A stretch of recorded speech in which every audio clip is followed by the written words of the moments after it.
Good morning dear students, कैसे हैं आप सभी। होप सो कि आप सब बहुत बढ़िया होंगे।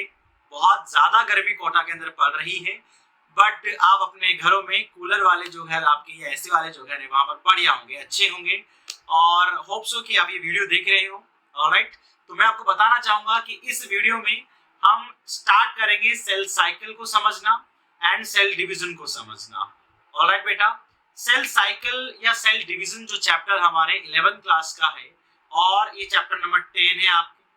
बहुत ही इंपॉर्टेंट चैप्टर है नीट के हिसाब से। अगर हम बात करें तो हमारा पूरा जो चैप्टर है वो नीट बेस्ड होने वाला है।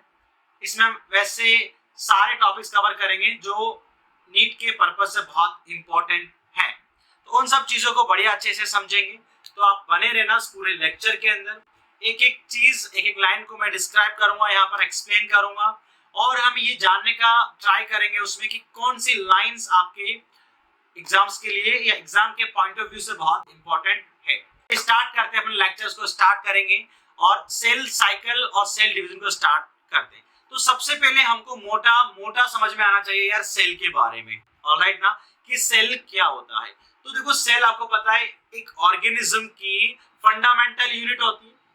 बेसिक यूनिट भी कह सकते हो, फंडामेंटल कह सकते हैं या बेसिक यूनिट उसको बोल सकते हैं। वो क्या है बेटा, उस ऑर्गेनिज्म का फंडामेंटल बेसिक है। अगर ऑर्गेनिज्म बना होगा, कोई ऑर्गेनिज्म लिविंग है, तो हम ये मान के चल रहे हैं कि उस ऑर्गेनिज्म के अंदर सेल होगा ही होगा। क्लियर बात है, ये हम मान के उसके अंदर चल रहे हैं। फंक्शनल यूनिट होती है उसकी, क्लियर बात है बेटा, और उसकी स्ट्रक्चर यूनिट होती है। तो सेल किस तरह से अपने आप को डिवाइड करती है, ये पूरा चैप्टर हमारा इसी पे बेस्ड होने वाला है कि एक जो सेल होगी वो सेल किस तरह से अपने आप को डिवाइड करती है, क्या क्या इवेंट्स उसके अंदर होते हैं, क्या क्या प्रोसेस, क्या क्या फेजेस उसके अंदर आती हैं, सेल किस तरह से प्रिपेयर करेगी डिवीजन से पहले। ऑलराइट, ये भी हम समझेंगे इसके अंदर। तो चलिए स्टार्ट करते हैं। अपना पीडीएफ अपन ऑन कर लेते हैं और आपको बढ़िया पीडीएफ से एक एक चीज को समझाएंगे और ये नोट्स में डिस्क्रिप्शन के अंदर भी दूंगा। पीडीएफ आप जाके डाउनलोड कर लीजिएगा ताकि आपको इन पीडीएफ को देख के सब चीजें क्लियर हो जाए। ऑलराइट ना, एनसीईआरटी फुल्ली मेंशन्स है इसके अंदर, तो आप ऐसा कभी नहीं सोचे कि एनसीईआरटी नहीं है। चलिए बच्चों, तो स्टार्ट करते हैं अपन cell cycle and cell division को। ऑलराइट, तो नीट 2024 के लिए हमारी वीडियो है cell cycle and cell division, important topic है हमारा। ऑलराइट बच्चों, तो this is very very important topic. This is very very important topic हमारे लिए। चलिए तो बात करते हैं इंट्रोडक्शन के बारे में। इंट्रोडक्शन हमारा क्या कहता है आपसे। चलिए, तो growth and reproduction are characteristics of cell. मतलब क्या बेटा इसका, कि अगर बात करें सेल होगी तो हम ये मान के चलते हैं कि यार ग्रोथ एंड रिप्रोडक्शन होगा ही होगा। अब यहाँ पर ग्रोथ का क्या मतलब है वो समझेंगे, और रिप्रोडक्शन तो आप जानते हो कि एक सेल से आपके पास में नई सेल का बनना। ऑलराइट, अब डिपेंड करता है बेटा कि जैसे क्या होता है ना कि आपका माइटोसिस और मियोसिस दो मेन सेल डिविजन्स हैं। ओके, दो मेन हमारे पास में सेल डिविजन्स होते हैं। ऑलराइट, अब क्या होता है, माइटोसिस के अंदर सेल बनती है 2 और मियोसिस के अंदर सेल बनती है 4। तो यहाँ पर बच्चे कंफ्यूज हो जाते हैं जब हम बोलते हैं कि यार एक सेल से 2 सेल्स बन जाती है। तो यहाँ पर हम स्पेशली बात कर रहे होते हैं माइटोसिस की। बोले एक सेल से 4 सेल्स बनती है तो क्या हो गया आपके पास में, ये हम बात कर रहे होते हैं मियोसिस के बारे में। तो ये आपको इमेज क्लियर रहनी चाहिए कि 1 से 2 बनती है तो माइटोसिस और 1 से 4 बनती है तो आपके पास में क्या हो गया बेटा, वो मियोसिस डिवीजन हो जाता है। तो रिप्रोडक्शन में क्या होता है ना कि सेल अपना नंबर इंक्रीज करता है, सो सिंपल थिंग। ऑलराइट ना, तो सेल 1 था, उससे क्या हो जाएगा 2 सेल्स भी हो सकती है और 4 सेल भी हो सकती है। It is depend on the cell and type of division कि उसमें कौन सा डिवीजन हो रहा है। अगर उसमें माइटोसिस होता है तो 2 सेल बनेगी। ऑलराइट बेटा, एक सेल से 2 सेल बन जाएगी, और अगर मियोसिस हो रहा है तो उससे एक सेल से 4 सेल बन जाएगी। क्लियर बात है। चलिए यहाँ पर अपन बात करते हैं, जैसे हमारे पास में सेल है, सपोज दैट, तो मान के चलते हैं यार ये सेल है हमारे पास। ऑलराइट, ये हमारे पास में सेल है सपोज दैट, और इस सेल के अंदर का न्यूक्लियस है। ओके, अगर सेल का साइटोप्लाज्म इंक्रीज होता है, ऑलराइट ना, या सेल का फ्लूइड इंक्रीज होता है, जैसे मान के चलो अभी सेल का साइज हमारे पास में ये है, ठीक है, ये सेल का साइज आ रहा है। तो अगर मान के चले इस तरह से सेल का साइज हो जाए बच्चों, ठीक है, आप देख सकते हो पहले के कंपेयर में कितना बढ़ गया है। तो आप क्या बोलोगे कि यहाँ पर सेल का साइटोप्लाज्म इंक्रीज हुआ है तो इसको ग्रोथ बोल देंगे, सो सिंपल। ठीक है, ओके, तो ये ग्रोथ होता है। ऑलराइट, और अगर जो सेल होते हैं आपके पास में वो डिवाइड हो जाए, ये लीजिए डिवाइड हो गई, डिवाइड कर दिया हमने, तो इससे क्या बनी, न्यू सेल्स बन गई। ऑलराइट ना, तो इसको क्या बोलेंगे हम, इसको हम बोलेंगे सिंपल सा सेल डिविजन। ठीक है, यानी इसको हम बोल देंगे रिप्रोडक्शन ऑफ सेल। क्या बोलेंगे इसको, रिप्रोडक्शन ऑफ सेल। रिप्रोडक्शन का डेफिनेशन ही ये है कि एक जो ऑर्गेनिज्म होता है वो क्या करता है बेटा, वो नया ऑर्गेनिज्म प्रोड्यूस करता है, यानी एक इंडिविजुअल्स न्यू इंडिविजुअल्स को फॉर्म करेगा। यहां पर भी सेम चीज हो रही है, यहां पर एक सेल नई सेल को क्या कर रही है, फॉर्म कर रही है, रिप्रोड्यूस कर रही है। यस और नो, क्या बात सही है, क्या बात समझ में आती है आपको यहां तक? ऑलराइट ना, ओके। ये क्या होता है, सेल का कैरेक्टरिस्टिक फीचर। तो ध्यान रखे बेटा, सेल जब होगा तो वहां पर क्या मिलेगा आपको, ग्रोथ मिलेगा और रिप्रोडक्शन मिलेगा। क्लियर है कहानी? ओके, चलिए, तो reproduction and growth is a characteristic features of cell. समझ में आई कहानी आपको? ऑलराइट ना, indeed of all living organism, तो सभी लिविंग ऑर्गेनिज्म के अंदर। ऐसा नहीं है कि सर देखो ये डेड सेल है, अब इसमें तो हो ही नहीं रहा, आपने तो बोला था सेल। अरे भाई, कॉमन सेंस वाली बात है कि जब भी हम बात करेंगे लिविंग सेल के बारे में बात करेंगे। ठीक है बेटा, ऑलराइट ना, क्योंकि लिविंग सेल का ही कैरेक्टरिस्टिक फीचर होता है कि वो डिवाइड कर सकते हैं, डेड सेल थोड़ी करेगी यार। ओके, ऑलराइट, क्लियर कहानी है आपके पास में? चलिए बात करते हैं नेक्स्ट पॉइंट के बारे में। All cells reproduce by dividing into with each parental cell giving rise to two daughter cells each time they divide. All right? अब कहानी क्या है उसको समझेंगे। All cells reproduce by dividing into, हर सेल क्या कर सकती है, डिवाइड कर सकती है। All right ना, बात करते हैं उसकी जो पेरेंटल सेल्स होती है, जैसे अपन बात करते हैं यहाँ पर, तो ये जो सेल है बेटा, इसको अपन बोल सकते हो पेरेंटल सेल। इसको क्या बोलेंगे अपन, पेरेंटल सेल बोलेंगे। क्या बोलेंगे बेटा इसको, तो दिस इज पेरेंटल सेल, ये एक पेरेंटल सेल। और ये जो सेल्स है इसको आप बोल सकते हो डॉटर सेल, या इसको हम बोल सकते हैं प्रोजेनी सेल। क्या बात है यार, सही है क्या नहीं है? बोल सकते हैं ना ऐसा? बिल्कुल बोल सकते हो यार, दिस इज प्रोजेनी सेल। क्या बात सही है? बिल्कुल बात क्लियर है यहाँ पर। ओके, तो जब भी आपके पास में पेरेंटल सेल डिवाइड होगा, वो क्या करेगा, वो क्या करेगा, दो नई सेल बनाएगा। अब जाहिर सी बात है हम ये माइटोसिस के लिए बात कर रहे हैं। क्लियर बात है? जब म्यूसिस के लिए बात होगी तो हम किसकी बात कर लेंगे, चार सेल की बात कर लेंगे। क्लियर बात है? चलिए, ओके, तो जब वो डिवाइड करेगा, ऑलराइट ना, तब आपके पास में दो सेल्स बन जाएगी। क्लियर कहानी? तो these newly form daughter cells can themselves grow, बाद में ये क्या करेंगी, ग्रो करेंगी एंड वापस डिवाइड करेंगी और वापस से नई सेल्स ये बना देगी। फिर जो नई सेल बनेगी वो वापस क्या करेगी, ग्रो करेगी, फिर वापस वो क्या कर देगी बेटा, वो खुद भी क्या करेगी, डिवाइड करेगी, फिर नई सेल्स बनाएगी।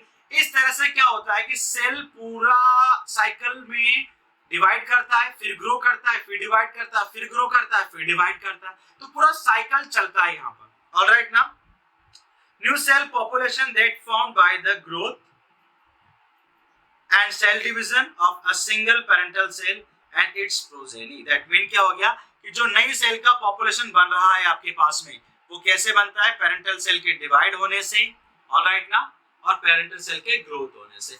अब यहाँ पर एक चीज मैं आपको एक्सप्लेन करता हूँ कि इसको एनालॉजी से समझते हैं, एक एग्जांपल के थ्रू समझते हैं ना कि किस तरह से क्या कहानी चल रही। बहुत इजी वे में मैं आपको लेके चलूंगा। जैसे आपके फादर हैं, ऑलराइट ना, आपके फादर बिकॉज आपके पेरेंट हैं, तो आपके पेरेंट को आप जब देखते हो तो उनका भी एक बचपन होगा, वो भी ग्रो करे होंगे, उनका भी एडल्टहुड आया होगा, उनकी शादी हुई, उन्होंने भी पढ़ाई करी होगी, फिर अब वो थोड़ा ओल्डनेस की तरफ जा रहे हैं, एजिंग की तरफ वो बढ़ रहे होंगे, बूढ़े हो रहे होंगे, ऑलराइट, फिर बाद में डेथ। क्लियर कहानी?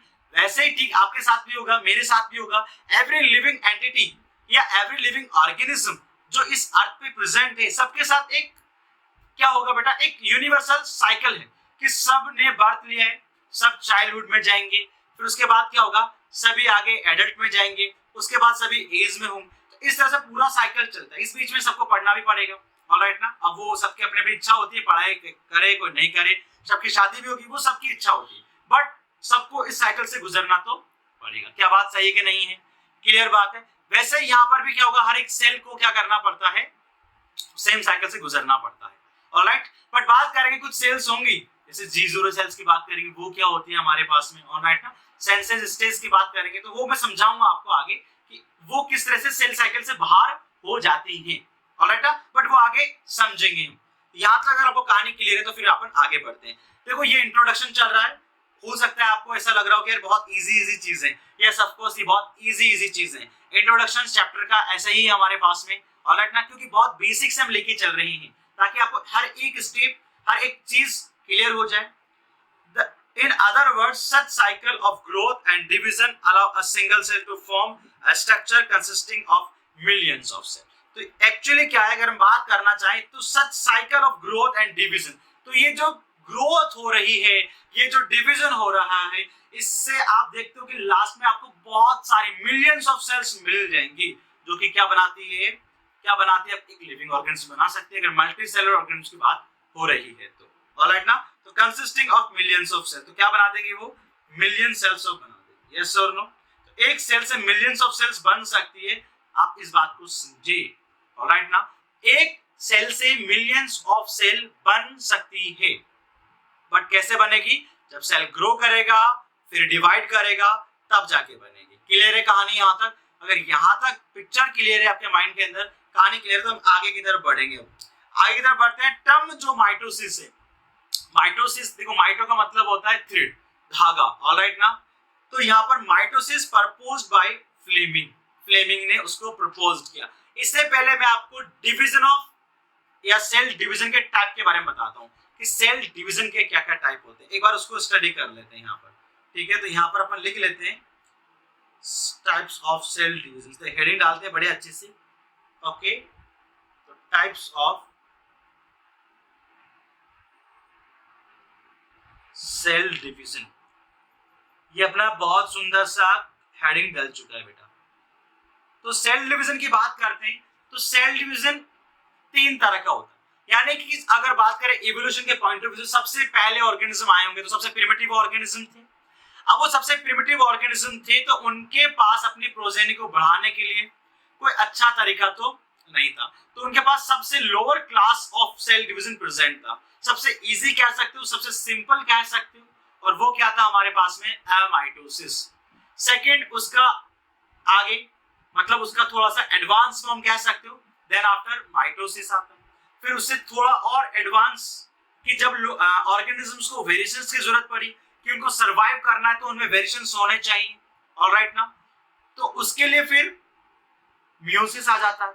इस तरह से क्या होता है आप देख सकते हो। सबसे प्रिमिटिव टाइप का कौन सा हुआ, तो सबसे प्रिमिटिव टाइप का हमारे पास में आता है माइटोसिस, उसके बाद हमारे पास में आता है mitosis, then after meiosis.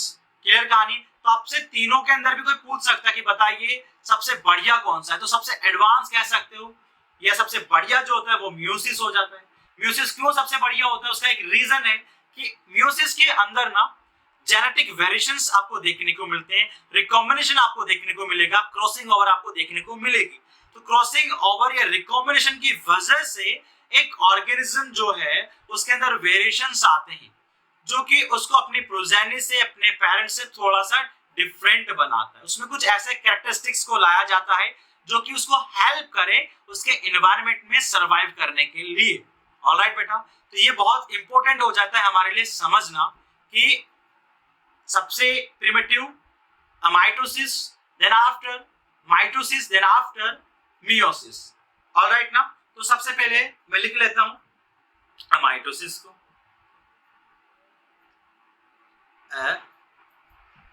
Mitosis, okay. Second हमारा आता है माइटोसिस और थर्ड हमारा आता है मियोसिस।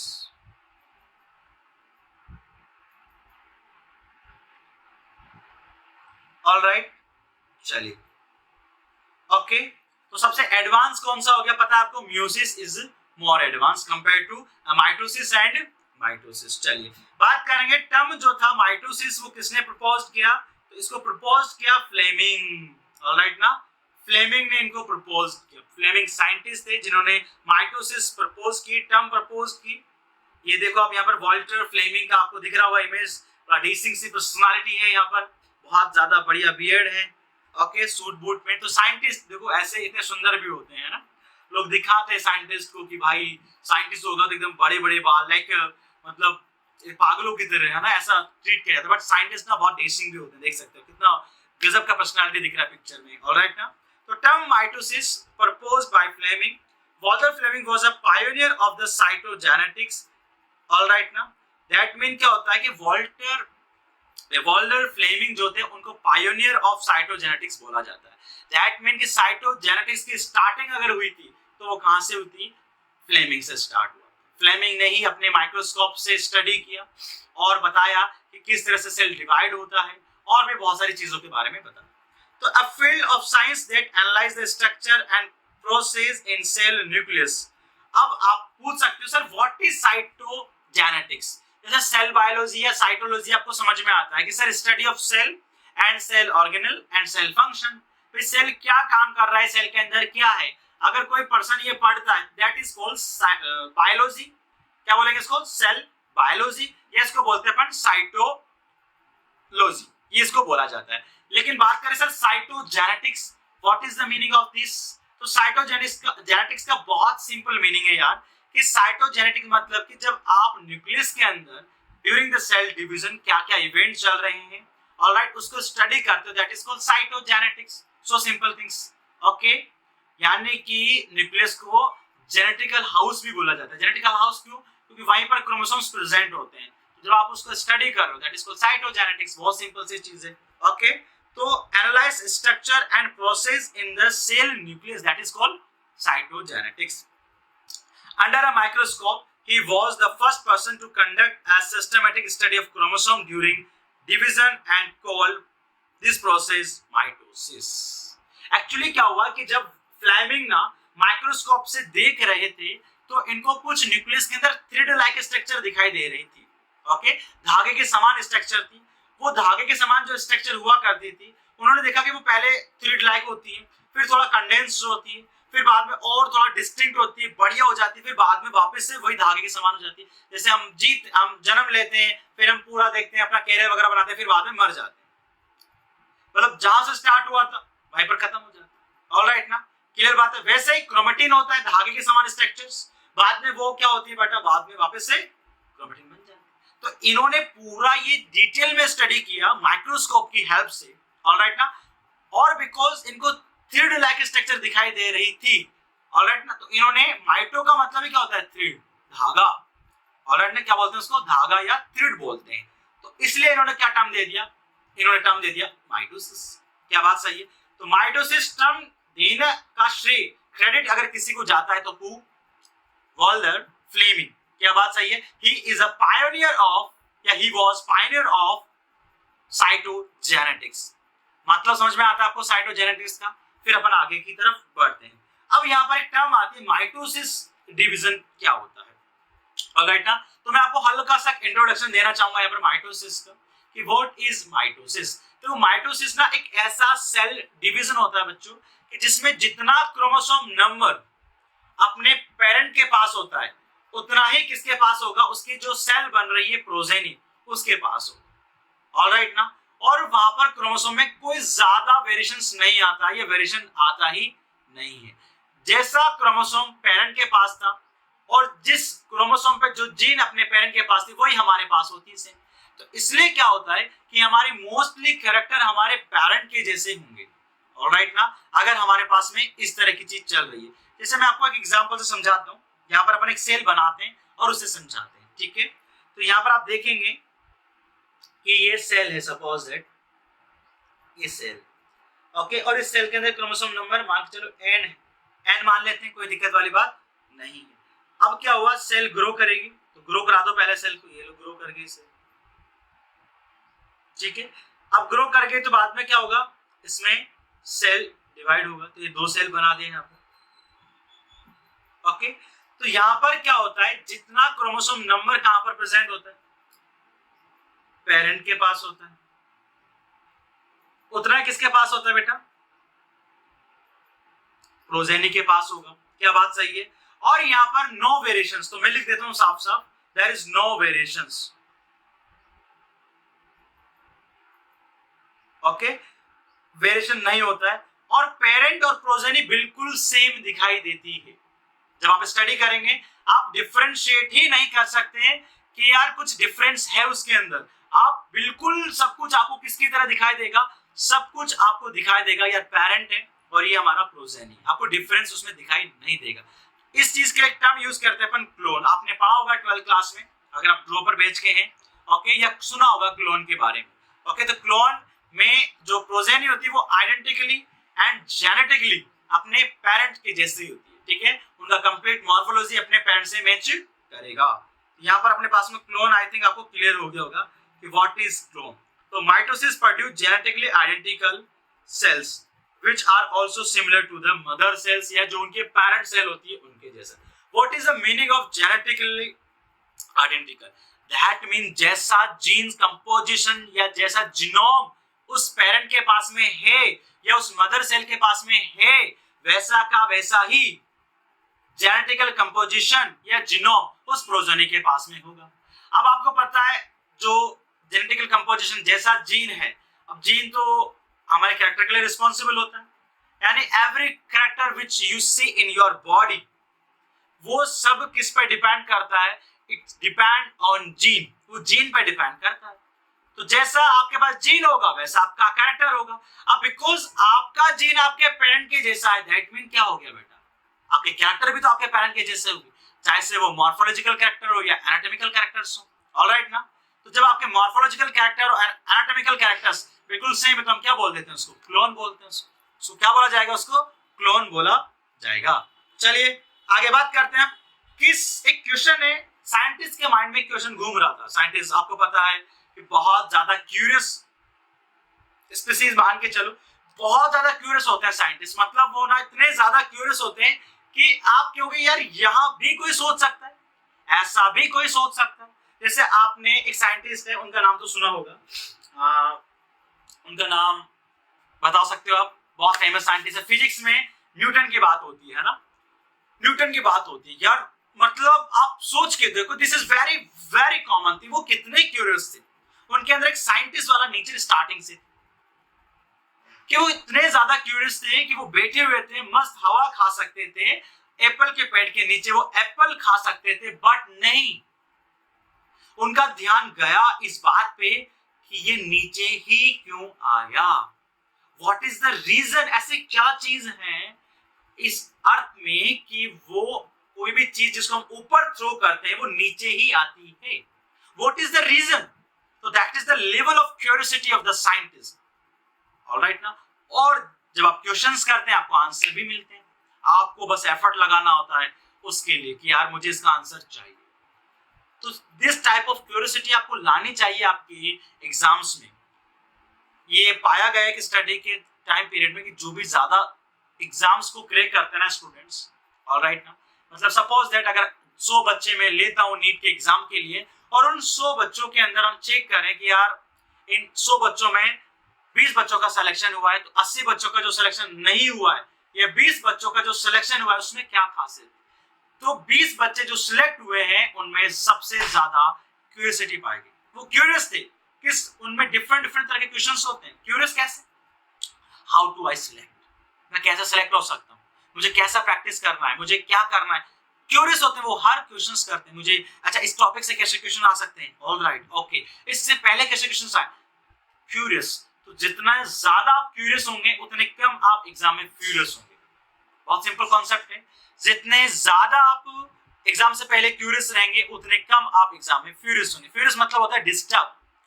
तो जो बच्चे ज्यादा क्यूरियस होते हैं, और ये एक हैबिट है, यू कैन डेवलप, आप क्वेश्चंस कर सकते हैं, कोई भी चीज आपको समझाई जा रही है, पढ़ाई जा रही है, आप उस पर क्वेश्चंस करें, अच्छे क्वेश्चन भी हो सकते हैं, बुरे क्वेश्चन भी हो सकते हैं, ठीक है। तो आप क्वेश्चंस करेंगे तो it is a good quality, ये क्वालिटी आप में आना चाहिए बच्चों। ये क्वालिटी जब आप में आ जाता है तो आप क्या होते हैं, थोड़ा अपने सक्सेस, दैट मीन जो भी आपका एग्जाम्स जिसको अचीव करना है वही सक्सेस है आपके लिए, आप उसको अचीव कर सकते हैं, that is the very big quality. तो यहाँ पर भी क्यूरियोसिटी की बात चल रही है कि कोज ऑफ माइटोसिस या सेल डिवीजन क्या होता है, कि क्यों आखिरकार एक सेल को डिवाइड करना पड़ता है, क्या रीजन है इसके पीछे, इसके पीछे क्या रीजन है कि क्यों एक सेल डिवाइड होती है। तो यहाँ पर अपन दो मेन को समझेंगे कि एक सेल क्यों डिवाइड होती है। ऑलराइट ना, तो बहुत कमाल का टॉपिक अब स्टार्ट हो रहा है हमारा ये कि why cell is divide, that mean cause of mitosis कह सकते हो कि एक सेल क्यों डिवाइड होती है। बहुत इंपॉर्टेंट कॉन्सेप्ट है। ओके, तो इसको समझेंगे। तो यहाँ पर दो थ्योरीज मैं आपको समझाने वाला हूं जो साइंटिस्ट ने दी है। ओके, और उन्होंने क्या बताया उसको एज इट इज समझेंगे हम। ऑलराइट ना, चलिए वाटर पिए जाए यहाँ पर।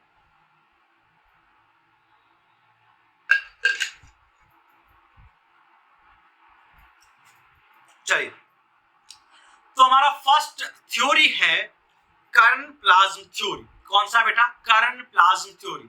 ओके, तो क्या कहती है थ्योरी, पहले इसको समझेंगे। तो हार्टविग ने इसको प्रपोज किया है, कर्न प्लाज्म थ्योरी। ओके, एंड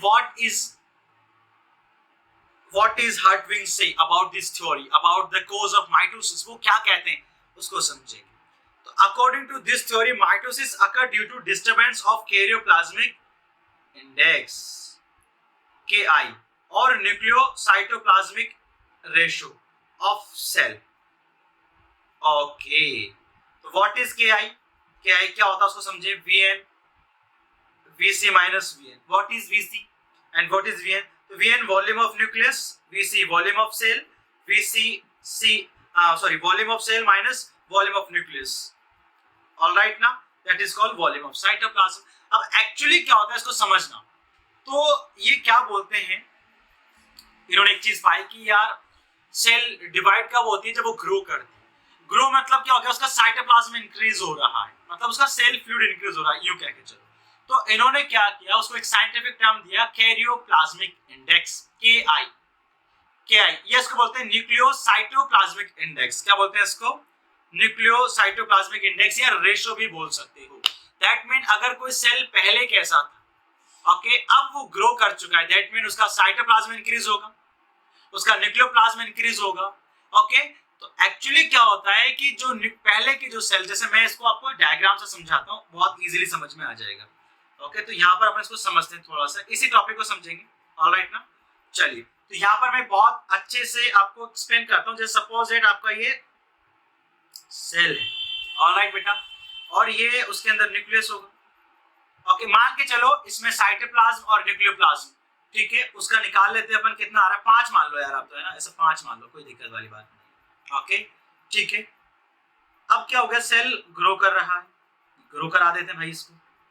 तो क्या मैं मान के चलूं ये सेल ग्रो कर गया, ये सबको सेल सर यहाँ पर ग्रो ये कर गया, न्यूक्लियस बना देते हैं सर, ठीक है, ये न्यूक्लियस हो। ओके, तो अब इसका जो KI होगा, मतलब इसमें जो साइटोप्लाज्म और न्यूक्लियोप्लाज्म, उसका रेशियो क्या आएगा, क्या आएगा बताइए आप मुझे। ओके, तो ऑफ कोर्स इससे अलग होगा, डिफरेंट होगा कि नहीं होगा, ज्यादा होगा कम होगा उसकी बात नहीं कर रहे अपन बात कर रहे हैं सिंपल सा, उससे डिफरेंट होगा। ओके, एक्चुअली क्या होता है कि ये जो न्यूक्लियस होता है, इसका कंट्रोल इस सेल पे इजीली हो पाता है। भाई न्यूक्लियस को कंट्रोल ऑफ सेल बोलते हैं ना, इजीली कर पाता है।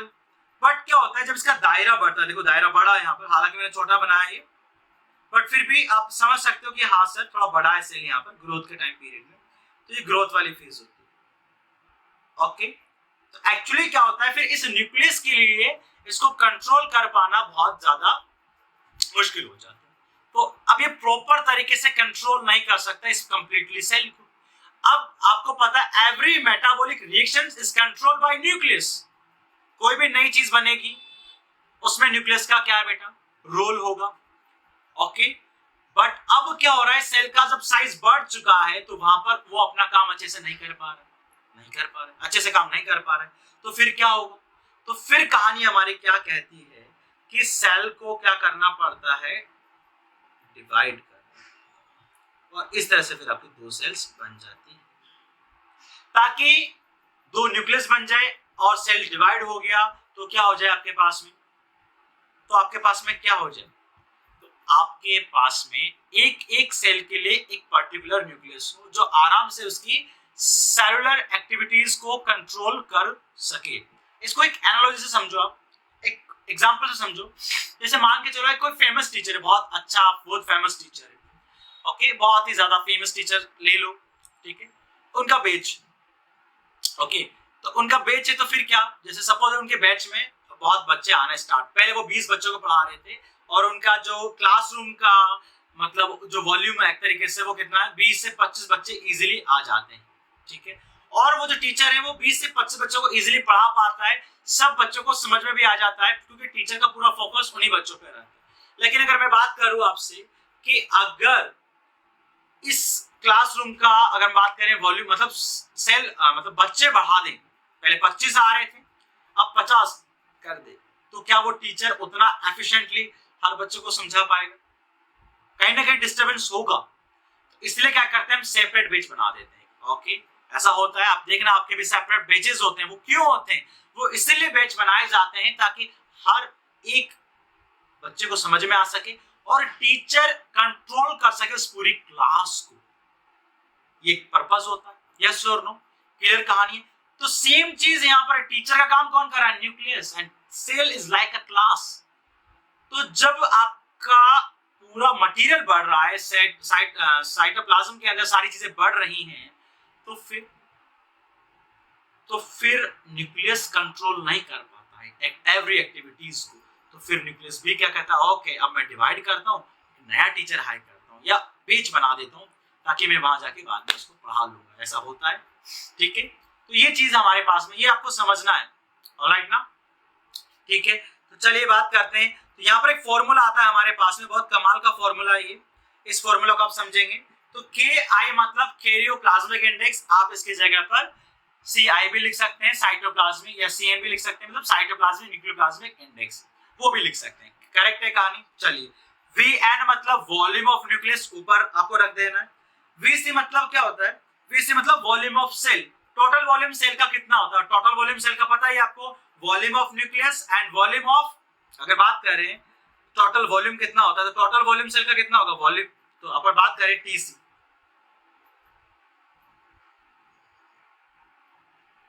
या इसको अपन ऐसे लिख लेते हैं VC। VC मतलब टोटल वॉल्यूम ऑफ सेल, ठीक है ना? तो यहां पर क्या होगा? V साइटोप्लाज्म प्लस VN मतलब V न्यूक्लियोप्लाज्म। Very simple. तो ये टोटल क्या हो गया? उसका वॉल्यूम हो गया सेल का। क्लियर है? तो देखो करंट प्लाज्म थ्योरी क्या कहते हैं उसको समझना। Karyoplasmic index of small cell is high. अगर छोटी सेल तो उसका क्या होता है? कैरियोप्लाज्मिक इंडेक्स बहुत ज्यादा हाई होता है। दे हैव लेस साइटोप्लाज्म, तो उनके पास क्या होता है?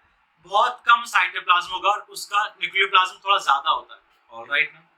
तो अब यहां पर देख लो, वॉल्यूम आउटपुट रखोगे तो ये वैल्यू ज्यादा आ रही है और ये वैल्यू कम है, ओवरऑल रिजल्ट क्या आएगा? ऑब्वियसली ज्यादा ही आएगा। क्या बात सही है कि नहीं है? बट बड़ी सेल में क्या होता है? न्यूक्लियस का तो वही साइज है, बट सेल प्लाज्म क्या होता है? उसका साइटोप्लाज्म इंक्रीज होता है। एक मिनट यार, आइस प्रॉब्लम करने लग गई। ओके, हाँ, तो बड़ी सेल के साथ क्या सीन? बड़ी सेल के साथ सीन ये होता है कि उसका साइटोप्लाज्म ज्यादा होता है और न्यूक्लियोप्लाज्म, तो उसका KI क्या हो जाएगा? तो उसका KI कम आएगा। ठीक है, तो यहां पर आप समझ गए ना? तो जैसे यहां पर मैं बात कर रहा था आपसे सेल के बारे में, तो आप मुझे बताइए इस सेल का और इस सेल में क्या फर्क है आपको? तो इसका KI कम हो गया, इसका KI ज्यादा था। क्लियर बात है? KI आपका फिक्स रहना चाहिए भाई ना, ज्यादा नहीं बढ़ना चाहिए। Nucleus efficiently control the activity of cytoplasm in small cell. तो स्मॉल सेल के अंदर आराम से न्यूक्लियस अपना काम कर सकता है, आराम से अपना काम कर सकता है। But in large cell nucleus fail to control the activity of cytoplasm efficiently। तो लार्ज यानी बड़ी सेल के अंदर न्यूक्लियस अपना उसी एफिशिएंसी के साथ काम नहीं कर सकता है जितना वो स्मॉल सेल के साथ में कर रहा होता है। क्या बात है? यानी कि अगर 200 बच्चों की क्लास होगी तो टीचर कहीं ना कहीं 200 बच्चों तक नहीं पहुंच पाएगा, उतना एफिशिएंटली उनको नहीं समझा पाएगा जितना वो 20 बच्चों या 40 बच्चों की क्लास में समझा सकता है। कहीं ना कहीं तो आपको फर्क दिखेगा। ऑलराइट, यही मेन रीजन है बेटा। तो फिर क्या होता है? इसलिए फिर सेल डिवाइड कर जाती है। To attain the control of nucleus on cytoplasm, a large cell divide into two cells. और इसलिए वो लार्ज जो सेल होती है, वो लार्ज सेल क्या करती है प्यारे बच्चे? ये लार्ज सेल है और वो डिवाइड कर जाएगी। आया समझ में? यहां अगर समझ में आ रहा है फिर मैं आगे चल सकता हूं। ओके, अब आगे आप देख सकते हो यहां पर सिंपल सा एक और डायग्राम मैंने लिया है यहां पर आपको समझाने के लिए। तो ये स्मॉल सेल हमारी है, क्या बेटा, ये दिस इज स्मॉल सेल, और इसका क्या है आपको पता है क्या होता है, हाई होता है, और ये लार्ज सेल होती है,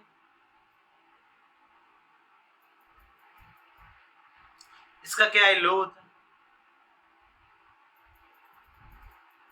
ओके, तो आपको पता है अब हमको क्या है, मेंटेन करना है, तो ऑल राइट, ठीक।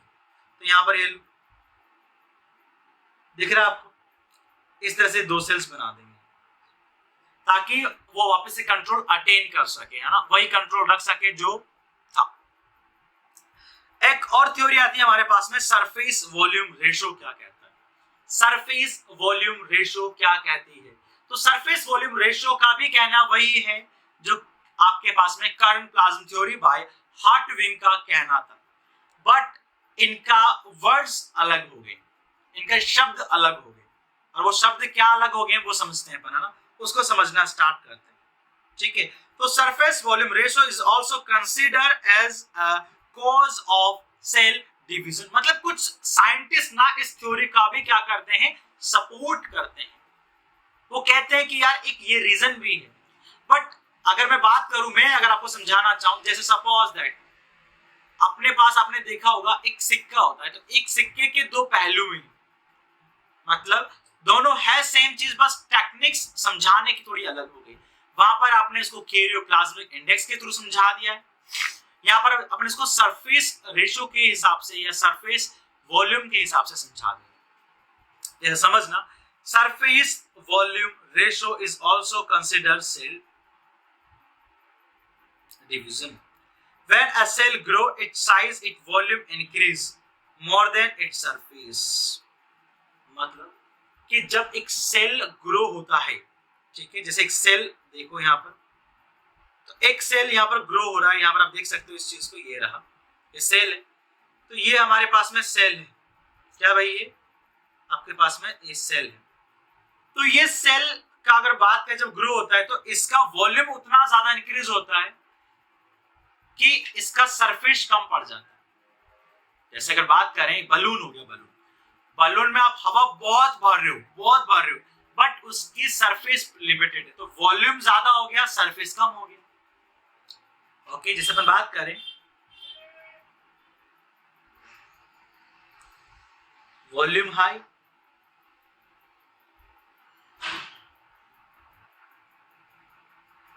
सरफेस कम, तब जब वॉल्यूम हाई है, सरफेस कम है, और वॉल्यूम कंटिन्यूअसली बढ़ ही रहा है, तो सेल फट सकती है बेटा, क्या हो सकती है, सेल फट सकती है। ओके, तो सेल बस्ट हो सकती है, समझ रहे हो आप, कहानी समझना। तो more than its surface, so as stage will reach when the cell's surface area of cell become insufficient to draw the material from surrounding.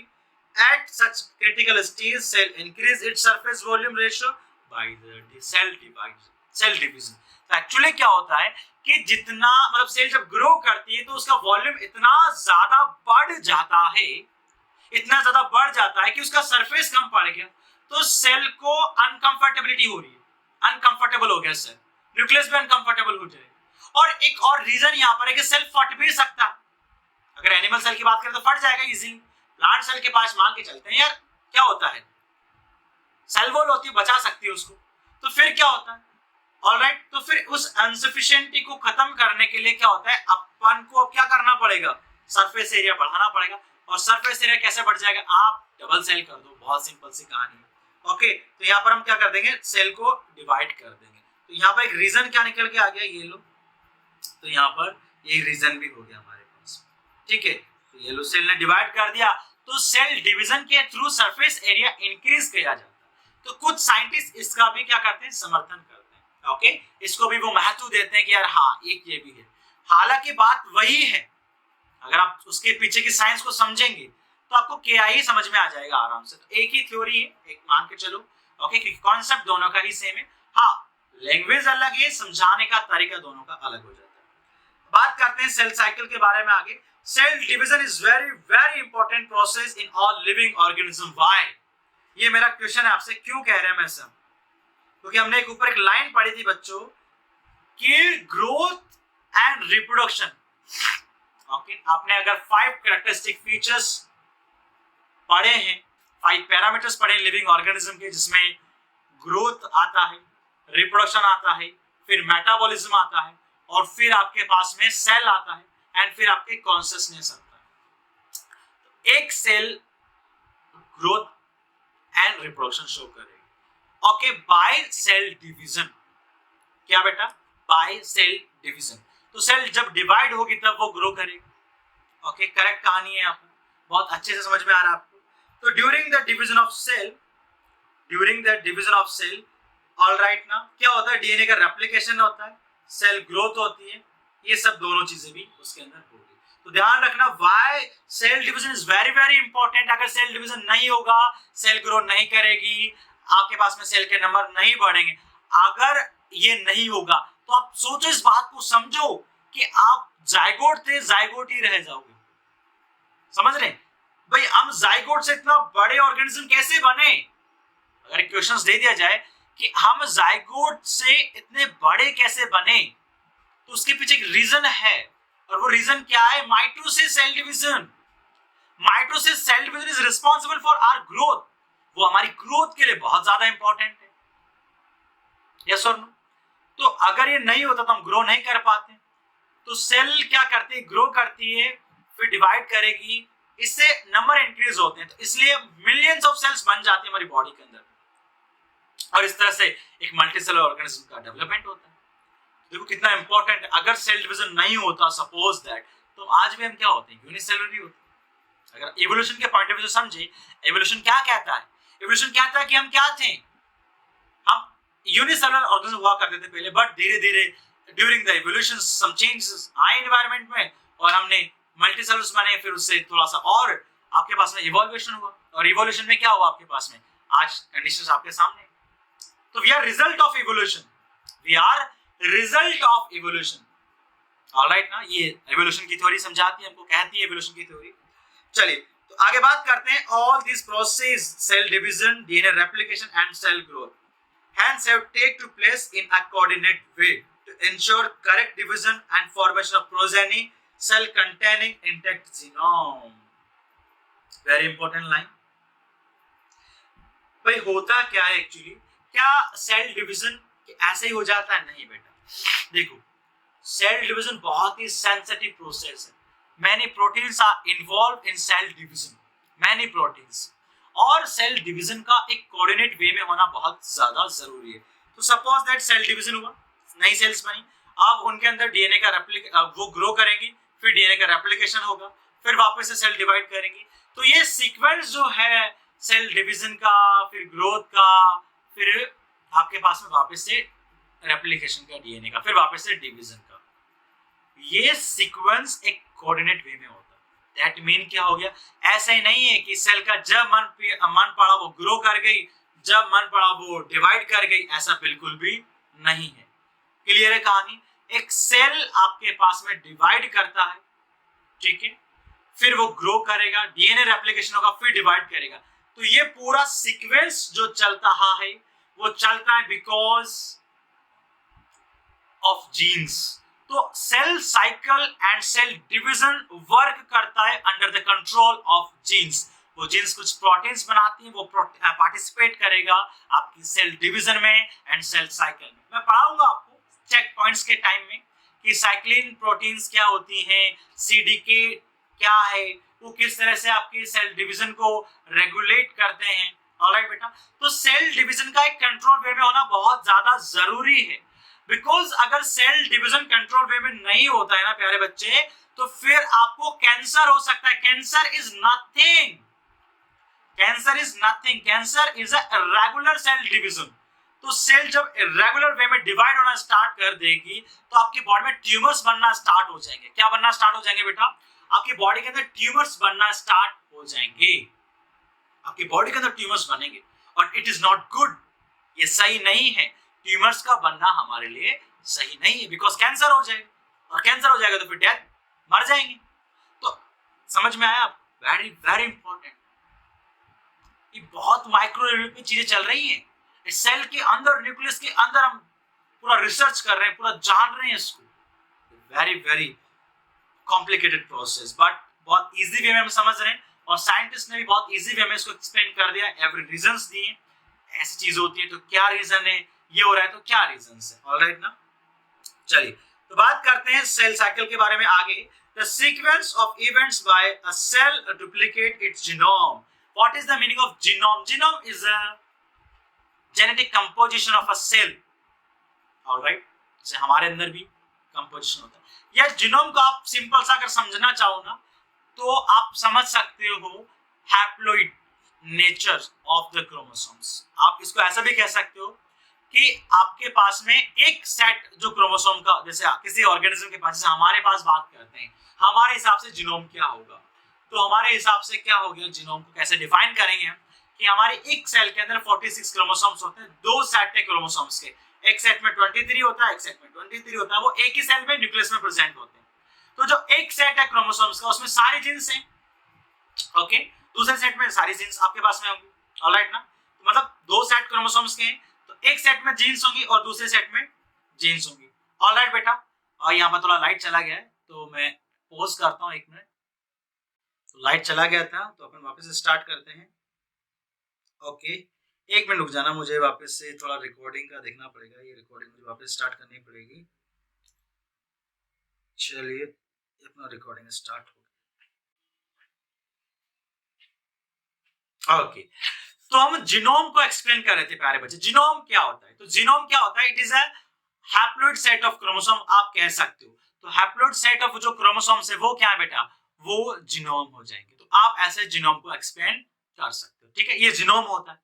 Alright बेटा, ओके, क्लियर कहानी। आप यानी एक सेट में जो जीन्स होंगे ना, वो जीन्स क्या होंगे आपकी, वो सारी जीन्स आपकी दूसरे सेट से मैच होती है। तो एक सेट के अंदर जो भी जेनेटिक कंपोजिशन आपका, दिस इज जीनोम, वो क्या आपका जीनोम होता है। क्लियर कहानी, आगे चलते हैं। The sequence of event by which a cell duplicate its genome, synthesis of other constituent of the cell and eventually divide and two daughter cells।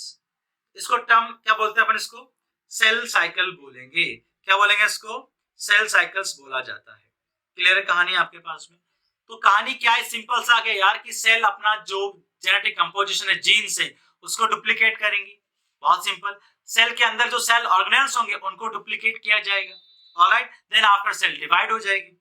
Okay, cell growth का क्या मतलब है? यहाँ पर मैंने आपको ऊपर एक्सप्लेन किया, यहाँ भी मैं एक्सप्लेन करता हूँ आपको। तो in term of cytoplasmic increase in a continuous process, but DNA synthesis occur only during one specific stage in cell cycle। तो सेल साइकिल मतलब क्या, आगे और एक्सप्लेन करेंगे इसको। The replicated chromosomes DNA are then distributed to daughter nuclei by a complex series of events during cell division। These events are themselves under a genetic control। मतलब कि वो सारे इवेंट्स होंगे वो जेनेटिक कंट्रोल में होंगे, जीन के control में होंगे।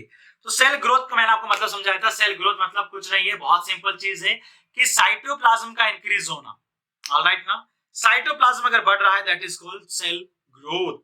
Okay, it continuous process but DNA synthesis occur only during a specific stage in the cell cycle. तो सेल तो ग्रो करती रहती है हमेशा ही, बट अगर बात करें जो डीएनए का सिंथेसिस है, जिसको आप डीएनए रेप्लिकेशन के नाम से जानते हो, वो सिर्फ कहां पर होगा? एस फेज में होता है। कहां पर होता है? एस फेज में।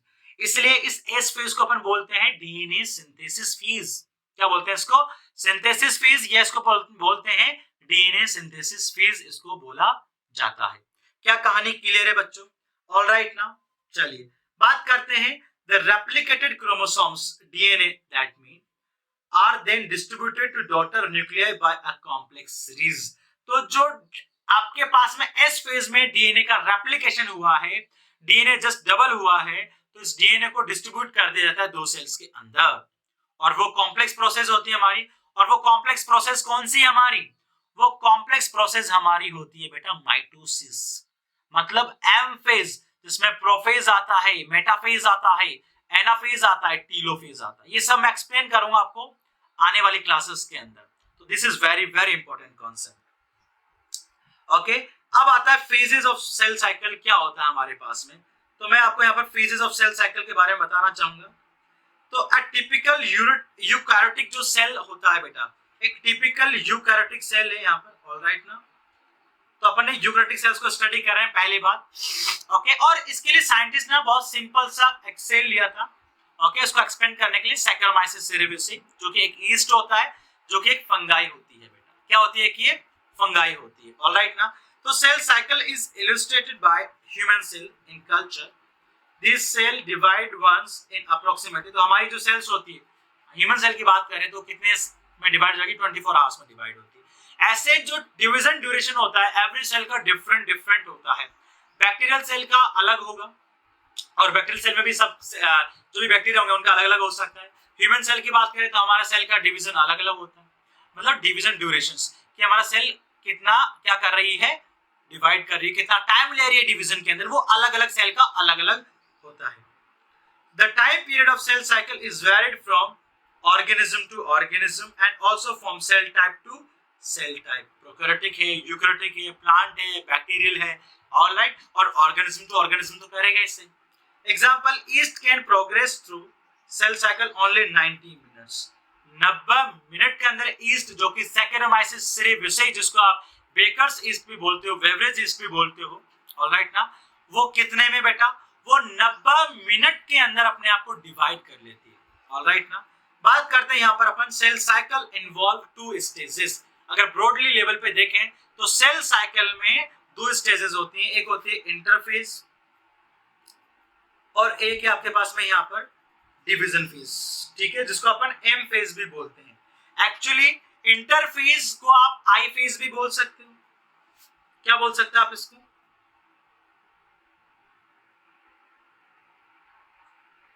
या आप इसको इंटरमाइटोसिस बोल सकते हो।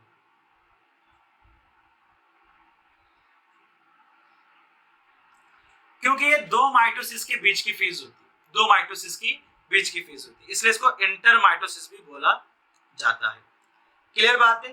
तो इसमें इंटरफेज इज अनडिवाइडिंग, मतलब इसमें डिवीजन नहीं होता है, बट इसमें प्रिपरेशन चलती है, लॉन्ग होती है, इट इज अ लॉन्ग, ठीक है। एंड कैसी होती है, अनडिवाइडिंग होती है। कैसी होती है,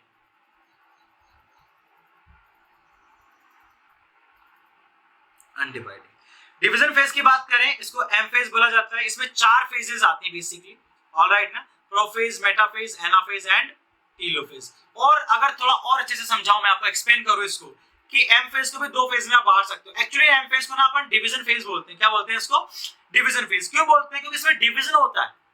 किस चीज का डिवीजन होगा इसमें, इसमें एक तो कैरियोकाइनेसिस, सबसे पहले फर्स्ट डिवीजन होगा कैरियोकाइनेसिस का, सेकंड डिवीजन होता है आपके पास में साइटोकाइनेसिस का। तो यहाँ पर 2 तरह के डिवीजन देखने को मिलेंगे आपको। कैरियोकाइनेसिस मतलब जिसमें न्यूक्लियस का डिवीजन होगा, साइटोकाइनेसिस मतलब जिसमें साइटोप्लाज्म का डिवीजन होगा। That is the very important thing, alright. Clear है कहानी यहाँ तक?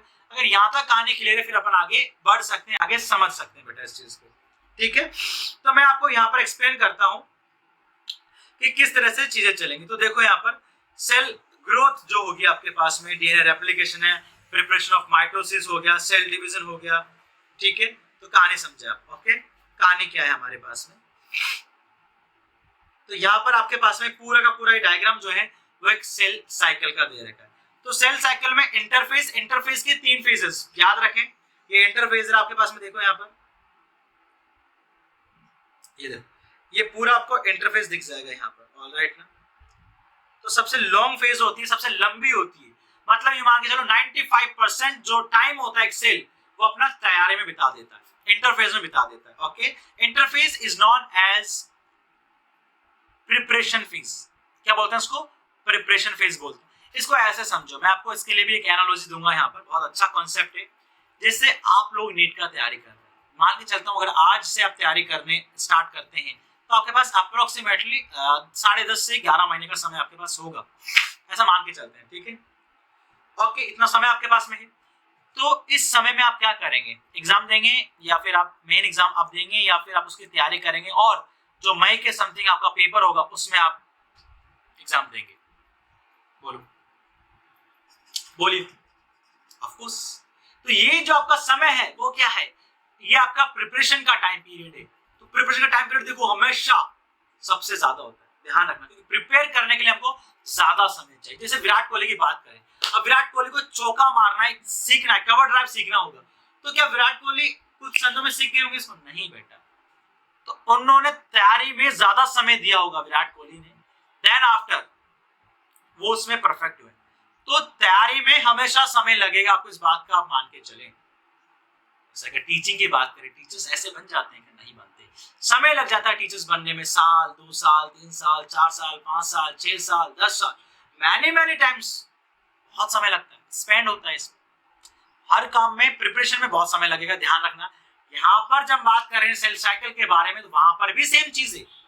वहां पर सेम चीज क्या है? वहां पर सेम चीज ये है कि प्रिपरेशन में ज्यादा, तो इंटरफेस को लॉन्ग फेज बोला जाता है, इसीलिए बोला जाता है कि यहाँ पर तैयारी होती है। तो एक सेल अगर 24 घंटे में डिवाइड होती है, जैसे ह्यूमन सेल की बात करते हैं, तो 23 घंटा उसका कहां पर लगेगा? 23 हावर्स उसका स्पेंड होगा किसके अंदर बेटा? 23 हावर्स उसका स्पेंड होगा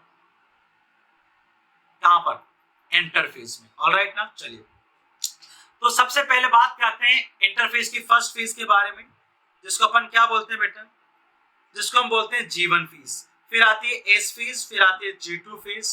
ठीक है, G1 फेज में सेल ग्रो करती है, अच्छे से बढ़िया ग्रो करती रहती है, कॉन्टिन्यूअसली ग्रो करेगी। और S फेज में डीएनए का रेप्लिकेशन होता है, देख सकते हो आप यहाँ पर डीएनए रेप्लिकेट हो रहा है। ठीक है, यहाँ पर आप देखें डीएनए का रेप्लिकेशन दिखेगा आपको। ओके, सेल ग्रो हो रही है G1 के अंदर। ओके, और G2 के अंदर क्या होता है? G2 के अंदर प्रिपरेशन होती है माइटोसिस की, यानी M फेज की प्रिपरेशन होती है। ऑलराइट ना, तो यहाँ पर आप देख लो माइटोसिस मतलब कि यहाँ पर M फेज का प्रिपरेशन होता है। और फिर आपके पास में आता है माइटोसिस, यानी M फेज आता है। M फेज में सबसे पहले कैरियोकाइनेसिस होगा आपके पास में, ये देखो कैरियोकाइनेसिस। तो उसकी पहली फेज होगी प्रोफेज, फिर आती है मेटाफेज, फिर आती है एनाफेज, फिर आती है टीलोफेज।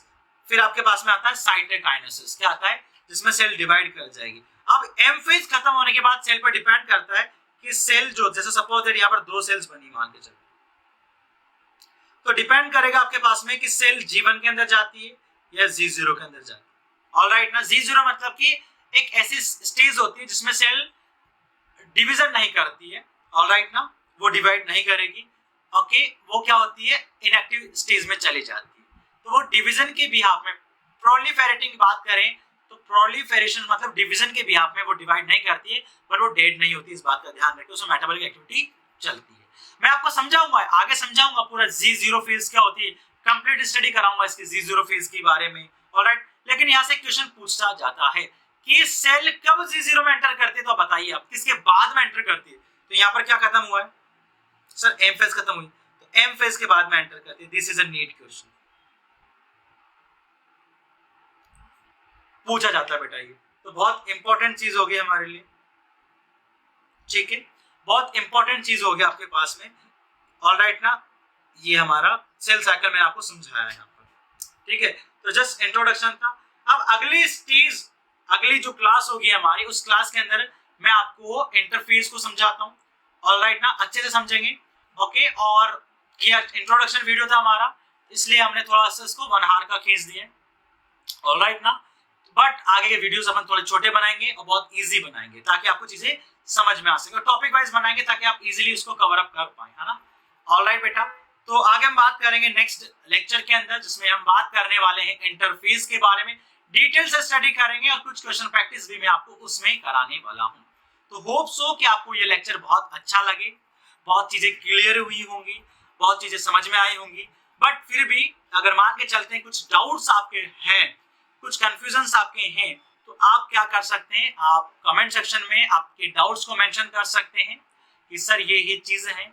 किसी भी तरह का कंफ्यूजन हो स्टडी से रिलेटेड, आप मुझे बता सकते हैं ताकि हम उसको सॉल्व कर सकें। ऑलराइट बेटा, तो thank you so much for watching this amazing video and hope so कि आपको ये लेक्चर पसंद आए। और जो भी फीडबैक आप कर रहे हैं इस वीडियो को देखने के बाद, प्लीज आप कमेंट सेक्शन में उसको मेंशन करें। अगर वीडियो अच्छा लगे वो बता सकते हैं, कुछ भी इंप्रूवमेंट की अगर बात लगे, सर ये चीज और ये चीज और। ऑलराइट, नोट्स आपको डिस्क्रिप्शन में डाल दूंगा इसके PDF के, ठीक है, वहां से आप देख सकते हो, समझ सकते हो चीज़ों को। And thank you so much, and मिलेंगे नेक्स्ट वीडियो के अंदर। तब तक के लिए ऑल द बेस्ट। आप जो भी कर रहे हैं बढ़िया करें, अच्छे से पढ़ें। और एक चीज़ मैं कहना चाहूँगा आपसे कि थोड़ा फोकस्ड रहिए। अगर you want selection in 1 year, focused रहिए। फोकस हटेगा तो आपके साथ दुर्घटना घटेगा। सो सिंपल थिंग, फोकस हटना नहीं चाहिए, ऑलराइट ना, और मन आपका भटकना नहीं चाहिए। फोकस हटेगा, दुर्घटना घटेगा, ठीक है, और दुर्घटना घटेगा तो वापस से आप जहां पहले थे वहीं पर अटकेगा, ऑलराइट ना। मतलब हमको रिपीटर नहीं बनना है, हमको अचीवर बनना है। इस साल सिलेक्शन लेना ही है किसी भी हालत में, ठीक है, क्लियर कहानी, दैट इज द थिंग, ठीक है। And bye bye.